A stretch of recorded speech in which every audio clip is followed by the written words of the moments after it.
Buenos días, es un placer estar en este evento y muchas gracias a los organizadores y especialmente a la Organización Internacional de Migraciones por la invitación a participar. Cuando hablamos de migraciones, desplazamiento y cambio climático, hay que reconocer que desde hace unos años se observa un renovado interés en esta problemática. Y entre otras razones uno puede mencionar la preocupación por las consecuencias del cambio ambiental global, por el bienestar de las personas y también de los flujos migratorios, el debate si la migración es realmente una estrategia de adaptación viable o un fracaso de los procesos de adaptación, esta idea que los desplazamientos por motivos ambientales pueden potencialmente ser un problema para la gobernabilidad y la seguridad de las regiones y países, y también por la aparición y difusión de nuevas evidencias empíricas a través de resultados de investigación y ciertos avances, todavía lentos y pocos, en la disponibilidad de información para investigación. Obviamente, como ya se mencionó en otras mesas, el uso de la migración y otras formas de movilidad espacial como respuesta demográfica ante situaciones de estrés no es una práctica o estrategia nueva.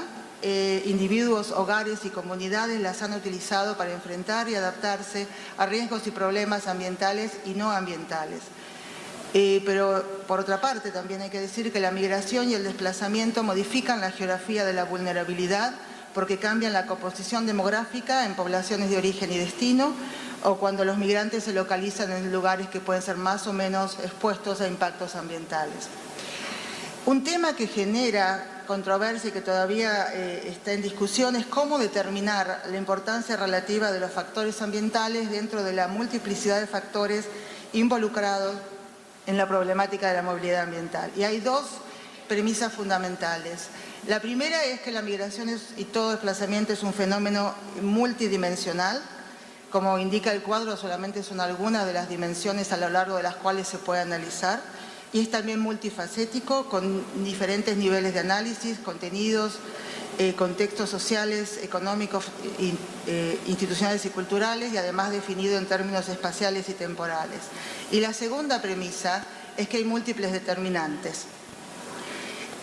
Los factores ambientales ciertamente afectan la migración, pero en última instancia la migración y la decisión de migrar es moldeada por un complejo conjunto de fuerzas, como se observa en el pentagrama de la derecha, que incluye procesos sociales, económicos, institucionales y culturales. De esta forma, el análisis de los determinantes medioambientales de la migración, incluyendo los relacionados con cambio climático, no se puede hacer en forma aislada, sino que tienen que incorporar todos los posibles determinantes y mediaciones, y además tiene que tener en cuenta el contexto espacio-temporal en el cual se realiza, porque esto es fundamental para interpretar cuál es exactamente el efecto que se puede tener. Pasando ahora a este breve estado de la cuestión, que es la parte central de la ponencia, y como ya se mencionó, en el IPCC en 1990 ya advertía que los impactos del cambio climático se podrían traducir en migraciones o desplazamientos, particularmente cuando el impacto provocaba pérdida de viviendas, pérdida de recursos vitales o pérdida de recursos culturales y sociales. En ese momento el IPCC también identificó 3 tipos de eventos con impactos directos o indirectos sobre la movilidad humana: la elevación del nivel medio del mar, los cambios en la disponibilidad de recursos hídricos, sea por exceso o por escasez, y los eventos climáticos extremos. En el quinto informe que se publicó en 2014, el IPCC concluyó una vez más que es probable que el impacto del cambio climático aumente directa o indirectamente el desplazamiento de la población al siglo XXI, particularmente entre aquellas poblaciones que carecen de los recursos para una migración planificada. Por otra parte, también se enfatiza que la movilidad puede ser una estrategia de adaptación efectiva, indicando que los cambios de los patrones migratorios pueden responder tanto a eventos climáticos extremos como a la variabilidad climática, como a los cambios de largo plazo. Pero a su vez el informe considera que la migración es uno de los factores que dificultan entender vulnerabilidad y capacidad de respuesta a futuro y que aumenta la incertidumbre, expresando además una baja confianza en las proyecciones cuantitativas de cambios en patrones migratorios y de movilidad debido precisamente a la naturaleza multicausal de la misma. Y de hecho, el desplazamiento debido a desastres naturales parece estar aumentando llegando alrededor de 19.3 millones de personas en el 2014, pero con grandes fluctuaciones anuales. Sin embargo, los modelos basados en tendencias históricas indican que la probabilidad de ser desplazado por un desastre fue un 60% más alta en 2015 que en 1975.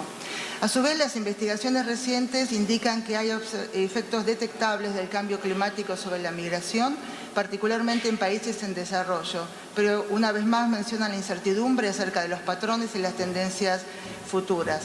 La migración estacional, con un papel importante dentro de estrategias de vida de los hogares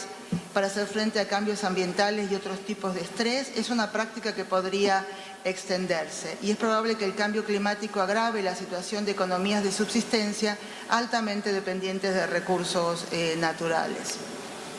También se desprende de las investigaciones que estos movimientos en su mayoría son internos dentro de fronteras nacionales, pero los desplazamientos transfronterizos internacionales son una realidad y se han verificado en África, en Centro y Sudamérica. Los movimientos internacionales son más probables en casos de países que comparten áreas expuestas, por ejemplo, las zonas costeras, y que también comparten una historia de flujos y redes migratorias compartidas.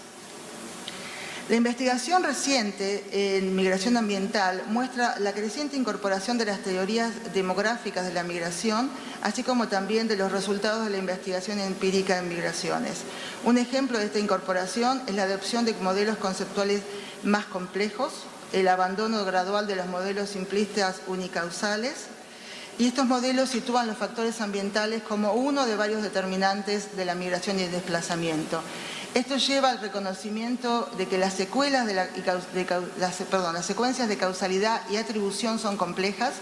y segundo, que los factores ambientales pueden tener impactos directos, pero también pueden tener efectos indirectos. Y un ejemplo es cuando el cambio climático y los desastres son un contexto de la decisión de migrar y no la causa inmediata de la decisión de migrar. La conclusión que los factores ambientales son parte de una compleja red indica que no se pueden abordar de forma aislada, sino como parte de marcos integrados de políticas específicas. Así como la investigación sobre la migración, el medio ambiente y el cambio climático toma en cuenta la existencia de diferentes tipos de determinantes ambientales, también problematiza de diferentes formas de migración ambiental. Y aquí hay otro debate sobre el carácter voluntario o forzado de la migración, cuestión que no es menor, ya que está estrechamente relacionada con las consecuencias que tiene la movilidad. Y en general se tiende a considerarla como un continuo o gradiente entre los desplazamientos forzados y las migraciones voluntarias, usando como criterio el grado de control que las personas ejercen sobre las circunstancias que rodean la crucial decisión de quedarse o irse, y la figura es simplemente una ilustración de este continuo. Pero más recientemente este debate se amplió para incluir discusiones sobre las poblaciones inmóviles, también llamadas atrapadas. Y básicamente la migración puede ser una estrategia de adaptación al cambio, pero aquellos más necesitados pueden no tener los recursos para dejar el área de riesgo. Y es lo que se ha dado en llamar la población atrapada, que no es lo mismo que la población inmóvil. Y sobre este tema, una investigación reciente sobre poblaciones no migrantes sometidas a estrés ambiental en Perú trabaja con los conceptos de agencia y estructura para entender los procesos de toma de decisión en materia de migración, destacando que los factores no económicos y no ambientales, las preferencias personales, los lazos afectivos y las obligaciones familiares, también son relevantes para entender por qué un individuo o un hogar decide quedarse o salir de una zona de riesgo. Los resultados muestran que las poblaciones son heterogéneas en términos de su apego al lugar donde viven, así como también en su capacidad de migrar en forma de recursos materiales y capital social, lo que sugiere que el concepto de población atrapada también existe como un continuo. La investigación enfatiza que las personas pueden libremente y con conocimiento decidir quedarse a pesar del impacto de la amenaza ambiental. En resumen, algunos posibles escenarios futuros indican que el cambio climático probablemente agravará la situación de poblaciones con medios de vida dependientes de los ecosistemas. La mayor parte de la movilidad inducida por cuestión ambiental, incluyendo cambio climático, se mantiene dentro de las fronteras nacionales. Los sistemas migratorios y las redes sociales preexistentes pueden proporcionar indicios valiosos sobre la dirección de los flujos futuros. En términos de las ciudades, que son lugares de confluencia de tres tendencias globales de mayor movilidad, de cambio climático y de creciente urbanización, están cada vez más expuestas a los impactos del cambio ambiental global, lo cual puede desencadenar la inmigración a otras regiones, pero al mismo tiempo son los destinos más comunes de los flujos de migración, y los impactos del cambio climático fuera de zona urbana pueden exacerbar la influencia de afluencia de migrantes hacia las mismas. Y por último, la migración puede ser una estrategia de adaptación, pero las poblaciones más desfavorecidas podrían no tener los recursos para movilizarse. Con respecto a la relevancia que estos con un nuevo conocimiento tienen para la elaboración de políticas y gobernanza, al proporcionar una comprensión más acabada de la relación entre cambio ambiental y migración, los resultados de investigación pueden servir como insumos para diseñar respuestas de política a medida para situaciones que siempre son específicas en términos de lugar, de población afectada y de país. Pero por supuesto esto implicaría tener un claro entendimiento de los vínculos entre el cambio ambiental y la movilidad de la población, que a su vez requiere una reorientación de la investigación hacia la clarificación de enfoques conceptuales y hacia la elaboración de respuestas a preguntas básicas.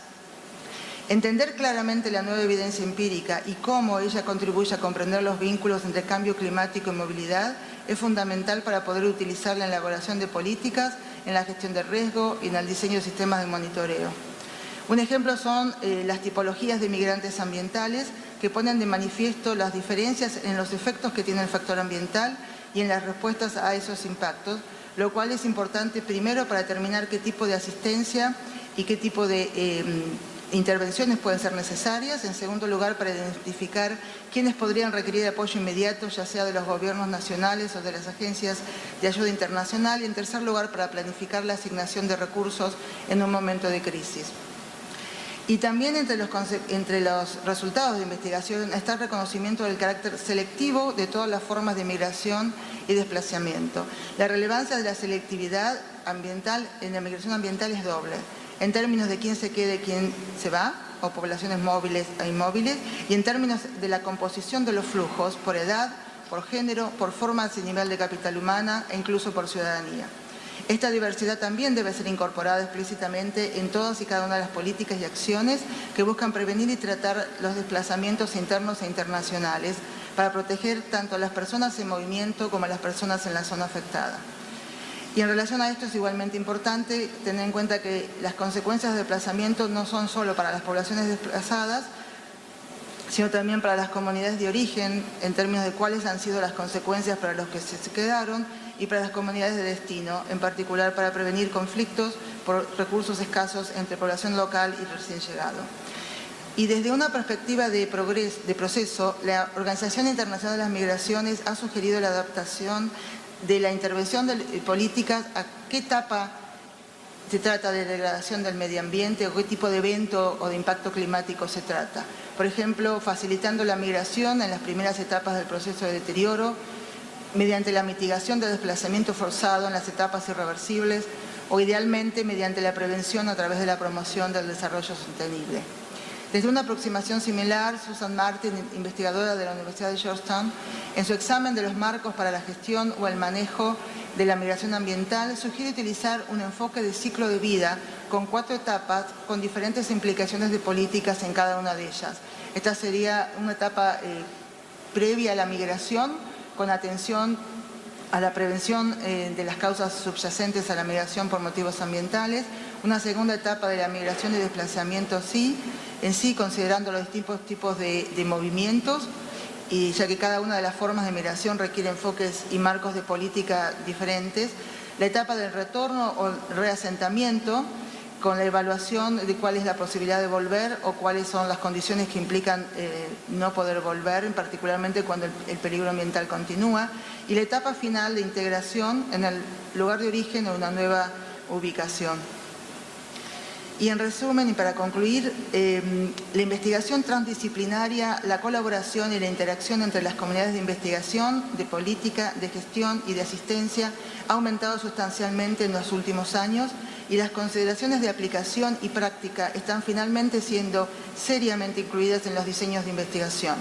El uso de conocimiento para la acción está finalmente emergiendo, pero aún persisten problemas serios sobre cómo incrementar la toma de conciencia y cómo diseñar políticas proactivas dentro de un enfoque de derechos humanos para los involucrados. Muchas gracias. Susana, muchas gracias por tus aportes.